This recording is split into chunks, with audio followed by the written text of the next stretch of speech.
Hi there, it's me again, your Lavanya. We are continuing the discussion on Unmai vilakkam.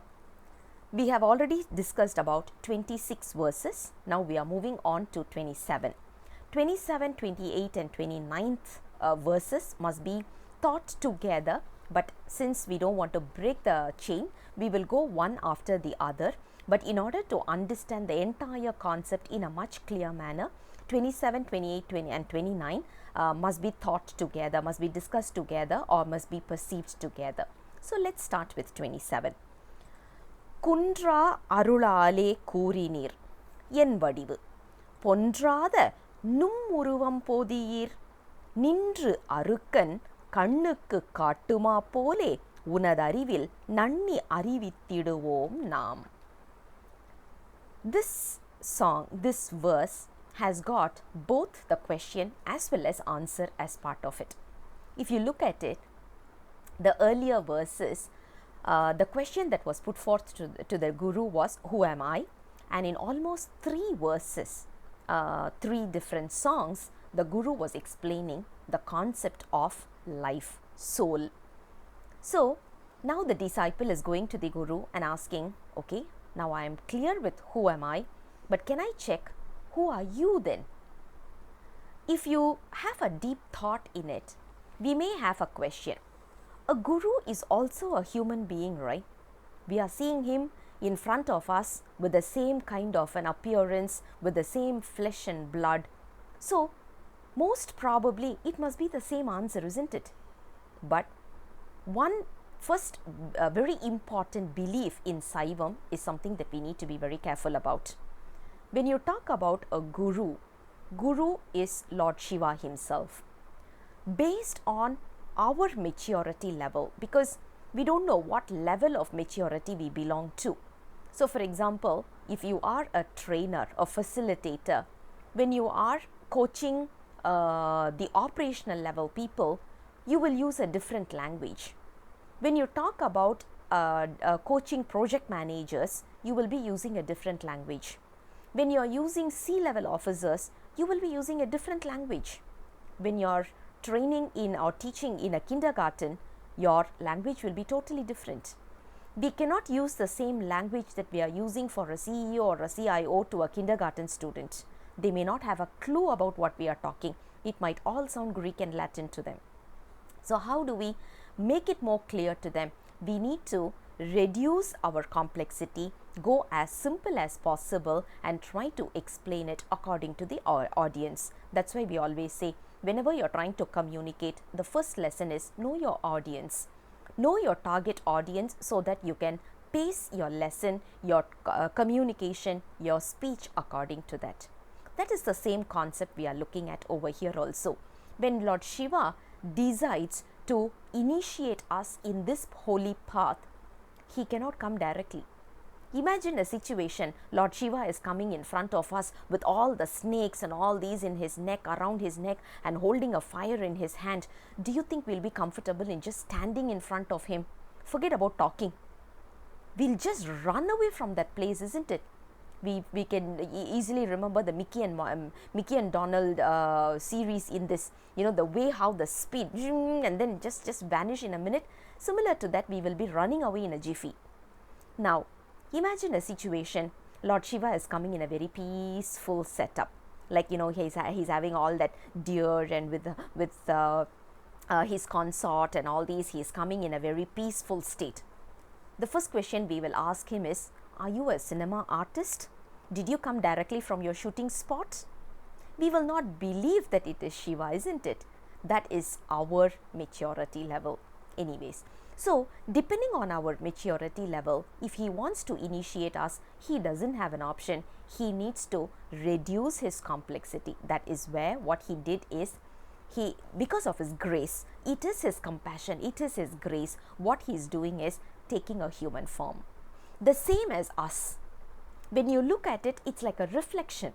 The same human body, the same human form, with the same flesh and blood, a Guru is coming in front of us. But who is a Guru? It is Lord Shiva himself. Why is he coming in? Just to make sure that he is initiating us in this divine path, so that we can go through a peaceful journey towards him. Now, we can see this in a lot of scenarios. If you go to Thailand, you will be able to see this capturing of elephants. What they will do is they will capture a wild elephant and they will try to tame it. In order to tame a wild elephant, they need a tamed elephant. They will use a similar elephant which is already very obedient in nature, and then we will use that elephant in order to tame the wild elephant. Similar to that, if we want to capture a deer, that's also the same. So, we always go for a similar language people or being, so that the other person knows that they are in a safe hands. That is the same approach Lord Shiva is also doing when he wants to tame us, because we are all wild right now and we can see that we are indeed wild. Now, in order to tame us, what he is doing is sending a guru. Guru is a tamed person basically. So, he is actually taking the form of guru and he is coming towards us so that we can be tamed and we can get started with this particular path. So, that is where initiation, which we call it as DK, initiation is very, very important, because that initiates our path in this particular destiny, or this particular journey rather. Now, when you look at it, the question was put forth to the guru saying that, okay guru, now I'm clear about who am I. Can you please tell me who you are? And the answer is coming over here. Nindru arukkan kannukku kattuma pole. How this particular sun that we are seeing permeates around the earth, around the globe, making sure that the living beings are able to see things clearly and visibly. Imagine a situation, if it is totally dark, are we able to see things vividly? No, there's always a haze. So, only based on the sun's rays, we will be able to see, we will be able to appreciate it. So, in order to see, in order to appreciate, we need to have the sun's rays, whatever it may be.